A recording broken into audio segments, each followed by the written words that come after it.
आज के वीडियो में चैप्टर 5 में जो ग्रीन स्किल आपका दिया हुआ है, उस ग्रीन स्किल में जितने भी आपका क्वेश्चन आंसर है, ऑब्जेक्टिव है, सारे ऑब्जेक्टिव आपको वन बाय वन सॉल्व करके दिखाया जाएगा और जितने भी क्वेश्चन आंसर है वो सारे क्वेश्चन आंसर को वन बाय वन समझाया जाएगा।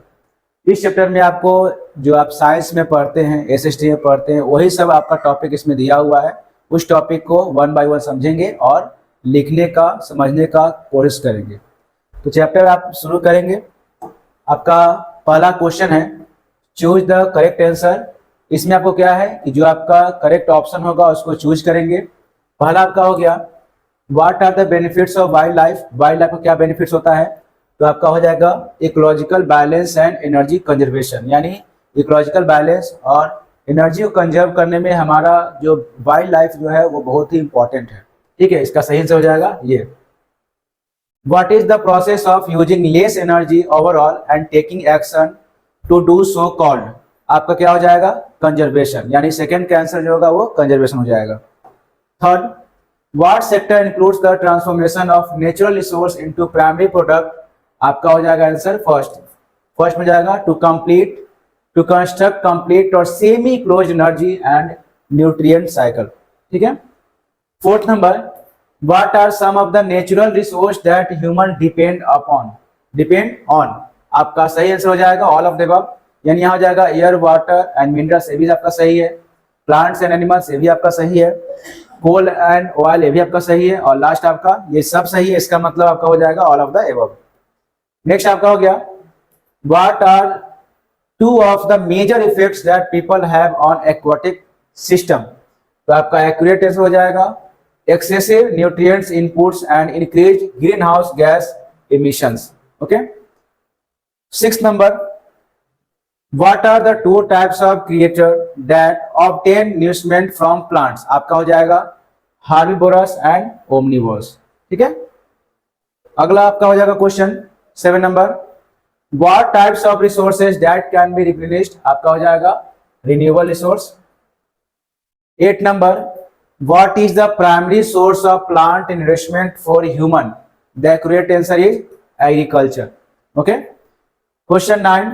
What is the main cause of climate change? Climate change का main cause क्या होगा? आपका हो जाएगा burning of fossil fuel. 10 number. What are two methods for preserving biodiversity? तो आपका इसका आंसर हो जाएगा third point in situ conservation और ex situ conservation. Okay. Now fill in the blanks. इसमें आपका total 10 fill in the blanks है। देखेंगे अगर आपका बुक में होगा तो यहाँ पे आपका सॉल्यूशन जो है सिर्फ 5 का मिलेगा। ठीक है, जबकि बुक में आपका टोटल 10 क्वेश्चन है और यहाँ 5 का सॉल्यूशन इसलिए दिया गया है क्योंकि आपका 1 to 5 के बाद जो क्वेश्चन 6 है वो रिपीटेड है। ठीक है, क्वेश्चन 6, क्वेश्चन 7, क्वेश्चन 8, 9, 10 जितने भी क्वेश्चन है वो इसी से रिपीटेड है, इसलिए मैंने उसका सॉल्यूशन नहीं दिया है। आपको 1 to 5 का जो आंसर होगा वही 6 to 10 का आंसर होगा। ठीक है, तो क्वेश्चन फर्स्ट हो गया resource are things that are useful and enhance your life. Each component nature that is useful to humans such as air, water, food, plants, animals, minerals and metals is referred as natural resources. इसको हम लोग natural resource कहते हैं। Second, metals like gold, silver, copper और bronze for instance have economic worth, meaning that they may be traded for cash. Third, forest rivers oceans and mountains also resources that they have no economic worth. ठीक है। Question 4, time and technology are the two most important elements that may transform any commodity into a resource. Fifth number, it may be referred to as the natural environment since it contains all the elements that come from nature. आपका इसका सही answer हो जाएगा nature. बाकी 6 से लेकर 10 तक का आपका 1 से लेकर 5 तक का जो आंसर है वही रिपीटेड होगा। Now question C, state whether the following statement are true and false. The natural environment contain element that do not come from nature. आपका हो जाएगा false. The existence of people is necessary for certain geographical or physical circumstances. True. Natural resource include mountain, plains and climatic elements, आपका true हो जाएगा। A nation's economy benefits from the sustainability of its natural resource, आपका इसका भी answer हो जाएगा true. ठीक है, now question 5, renewable resources can be never be replenished, आपका हो जाएगा फर्स्ट। हम जानते हैं कि रिन्यूएबल रिसोर्स को बार बार हम लोग यूज कर सकते हैं। 6, non renewable resource include fuel made of fossils, आपका ट्रू हो जाएगा। Minerals from form in a process known as rock cycle which takes only few years, आपका हो जाएगा फॉल्स, क्योंकि रॉक बनने में हमारा मिलियंस ऑफ ईयर्स लगता है। ठीक है। 8, all species of animals are considered renewable resources, आपका ट्रू हो जाएगा। 6, woods from forest is used to make furniture and boards, आपका ट्रू हो जाएगा। Flora and wildlife are not important resource from the forest, आपका false हो जाएगा। Flora और वाइल्ड लाइफ जो है फॉरेस्ट का इंपॉर्टेंट रिसोर्स है। ठीक है। Now question D, answer the following question हो गया आपको शॉर्ट टाइप में। आपका पहला है defined green economy. Green economy होता क्या है? A green economy is an economic model that aims to improve human well-being and social equity while reducing environmental risk and resource scarcity। यानी ग्रीन इकोनॉमी एक ऐसा इकोनॉमिक मॉडल होता है जिसमें human जो है इन्वायरमेंट को बचाता है, अलग अलग जो उसका तरीका होता है, टेक्नोलॉजी होता है, उसका यूज करके इन्वायरमेंट को प्रोटेक्ट करेगा। उसमें इन्वायरमेंट पे कोई रिस्क नहीं होता है, इन्वायरमेंट पे कोई इफेक्ट नहीं पड़ता है, इसी को हम लोग ग्रीन इकोनॉमी कहते हैं। 2, what are natural resource? Natural resource एक ऐसा रिसोर्स होता है जो आपको नेचर से मिलता है। Natural resource are material that occur in nature and are useful to people. They are found in environment and are developed without human intervention.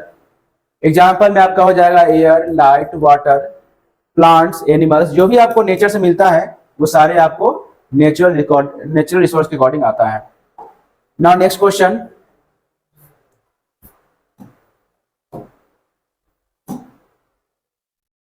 What are the 3 types of pollution? आपको pollution का कोई 3 types लिखना है। यहाँ पे आपका 3 लिखा हुआ है, water pollution, air pollution, soil pollution. इसके अलावा जो लिखना लिख सकते हैं आप लोग। Question 4, what is soil conservation? Soil conservation क्या होता है? Soil conservation is a combination of practices used to protect the soil from degradation. ठीक है, डिग्रेडेशन में आपको यानी जो मिट्टी को आपको किसी तरह से बचाना है वही आपको सॉइल कंजर्वेशन होगा। मिट्टी का बहाव हो गया, सॉइल इरोजन हो गया। ठीक है, तो इस कंडीशन में जिस कंडीशन में आप सॉइल को बचाएंगे वही आपका सॉइल कंजर्वेशन कहलाएगा। 11, what are exhaustible and inexhaustible resource? Exhaustible में क्या होता है? These resource are limited and can be depleted by human activity. तो एग्जॉस्टिबल मतलब क्या? एग्जॉस्ट, खत्म। ठीक है, यानी ऐसा रिसोर्स हो गया जो लिमिटेड है और वो ह्यूमन एक्टिविटी के अकॉर्डिंग धीरे धीरे धीरे धीरे धीरे क्या हो रहा है? खत्म हो रहा है। एग्जाम्पल में कोल हो गया, पेट्रोलियम हो गया, नेचुरल गैस हो गया, मिनरल्स और फॉरेस्ट, ये सब जो है आपका एग्जॉस्टिबल रिसोर्स हो गया। इनएग्जॉस्टिबल क्या हो गया? इनएग्जॉस्टिबल या नॉन एग्जॉस्टिबल दोनों सेम ही होता है। These resource are abundant and can not be depleted by humans activity. यानी ये एक ऐसा रिसोर्स हो गया जो कितना भी यूज क्यों ना करे ह्यूमन, वो खत्म होगा नहीं, वो नेचर से डायरेक्ट मिलता है और हम लोग उसको दूसरे फॉर्म में कन्वर्ट करके यूज करते हैं।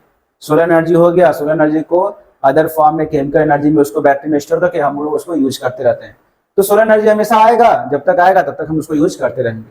ठीक है, आपका एयर हो गया, सनलाइट हो गया, ऑक्सीजन, वाटर और सोलर एनर्जी, ये सब का इनएग्जॉस्टिबल रिसोर्स हो गया।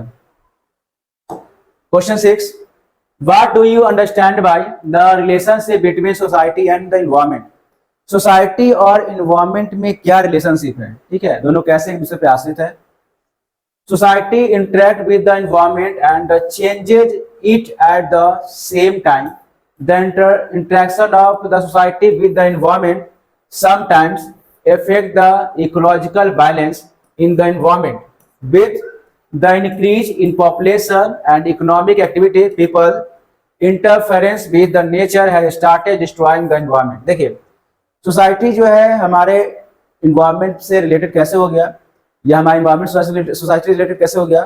तो जब भी कोई भी एक्टिविटी हम लोग करते हैं, ठीक है, तो डायरेक्टली या इनडायरेक्टली उसका प्रभाव हमारे इन्वायरमेंट पे पड़ता है। अगर हम कोई भी एक्टिविटी करेंगे, उस एक्टिविटी का प्रभाव आपके इन्वायरमेंट पे पड़ेगा, डायरेक्टली या इनडायरेक्टली, वो पढ़ना ही पड़ना है। तो किसी न किसी तरीके से कोई ना कोई फॉर्म में आपका इफेक्ट पड़ रहा है।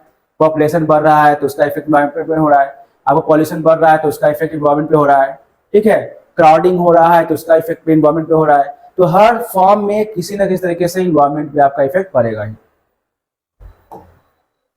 क्वेश्चन नंबर 1 ई का है आपका, लॉन्ग आंसर टाइप क्वेश्चन में आ जाएगा। Explain the importance of green economy. देखिए ये आप क्वेश्चन देखेंगे, क्वेश्चन 1 हो गया, और भी इस ग्रुप में लॉन्ग आंसर में आपका सेम यही क्वेश्चन रिपीट हुआ है बार बार, ठीक है। तो आपको इसमें 6 क्वेश्चन को डिस्कस किया गया, टोटल 7 क्वेश्चन है, 6 क्वेश्चन डिस्कस किया गया है, जिसमें आपका जो रिपीटेड क्वेश्चन है उसको डिस्कस नहीं किया जाएगा लास्ट में। तो इसमें क्या है, ग्रीन इकोनॉमी का इंपॉर्टेंस क्या है? The green economy support and promotes social, environmental and economic wellbeing. In other words, the green economy attempts to improve environmental safety while also fostering growth and the development of social well-being.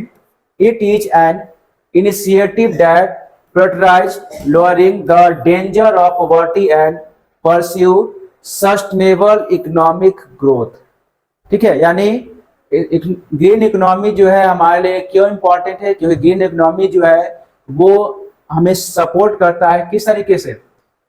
यानी green economy के तरीके, यानी green economy एक ऐसा तरीका हो गया, medium हो गया, माध्यम हो गया, जिसके जरिए हम लोग अपने इन्वायरमेंट को इम्प्रूव करते हैं, ठीक है, अलग अलग टेक्नोलॉजी का यूज करके, अलग अलग वे का यूज करके आप इन्वायरमेंट को बिना कोई हार्म पहुंचाओ उसको इम्प्रूव करते हैं। Question 2, what are the impact of illegal mining? Illegal mining का क्या इम्पैक्ट होता है? Illegal mining can use erosion, sink hole, loss of biodiversity और the contamination of soil, ground water and surface water by chemical emitted from mining process. These processes also affect the atmosphere through carbon emissions which contribute to climate change. तो illegal mining मतलब illegal mining से आपका क्या क्या होता है? तो illegal mining जो होता है, माइनिंग जब जो ज्यादा अगर होगा तो उसमें आपको इन्वायरमेंट पे इफेक्ट पड़ेगा, जो इफेक्ट आपको यहाँ दिया हुआ है। Question 3, explain the environment in detail. यानी इन्वायरमेंट के बारे में आपको डिटेल्स में लिखना है और आप इसको अपने लैंग्वेज में लिख सकते हैं। The environment is everything that surrounds us, the air we breathe, the water we drink, the soil beneath our feet, and the diverse flora and fauna that inhabit our planet. It's not just a backdrop to our lives, it is very essence of our existence. Our environment is a complex and interconnected web of life. यानी हमारा environmental जो है बहुत ही complex है, और यही है environment जो हमें चारों तरफ में जितना भी चीज है वो हमें सपोर्ट करता है। अगर इन्वायरमेंट में ये सब चीज नहीं रहेगा तो हमारा लाइफ पॉसिबल नहीं है। Every living organism from the tiniest microbes to largest mammal play a crucial role in the maintaining a balance of ecosystem. एक छोटे से इंसेक्ट से लेके बड़ा बड़ा जानवर तक जो है आपको इन्वायरमेंट को बैलेंस करने में, इकोलॉजिकल बैलेंस करने में बहुत ही हेल्प करता है। This delicate balance ensure the survival of species including human. यही बैलेंस जो है आपको जितने भी पूरे वर्ल्ड में स्पीसीज पाए जाते हैं या ह्यूमन है, सभी को जीवन जीने में मदद करता है। जीवन इसी के अकॉर्डिंग आपका बैलेंस रहता है, मेंटेन रहता है।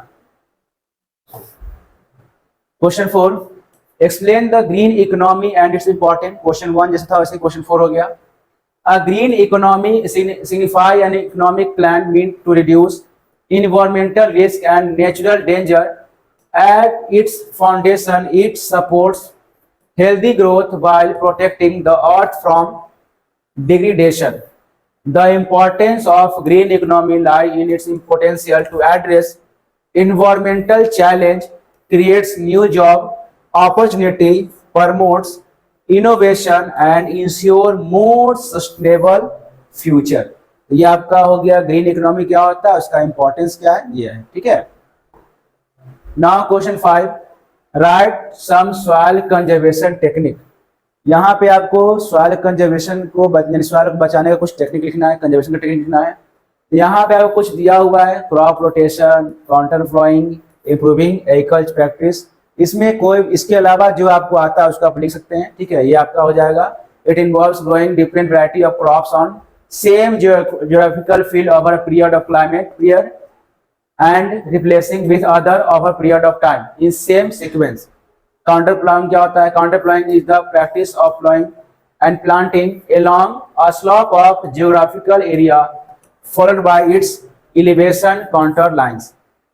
इसमें क्या होगा? Practicing no-till farming allow crops to remain till season end, preventing unnecessary plowing and soil erosion.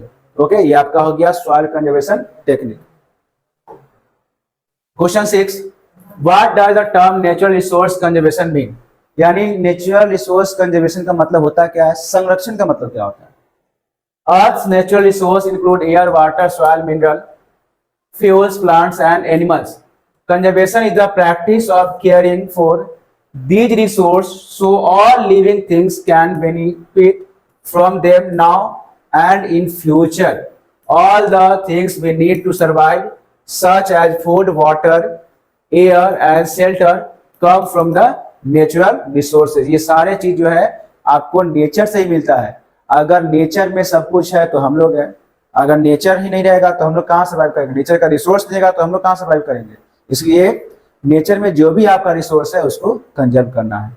और क्वेश्चन 7 जो होगा आपका सेम वही क्वेश्चन है, ग्रीन इकोनॉमी क्या है, उसका इंपॉर्टेंस क्या है। तो आपको क्वेश्चन 4 जो था उससे रिलेटेड है, आप उसको देख लेंगे। तो ये आपका चैप्टर 5 का ग्रीन इकोनॉमी का क्वेश्चन आंसर था जो कंप्लीट हो गया है।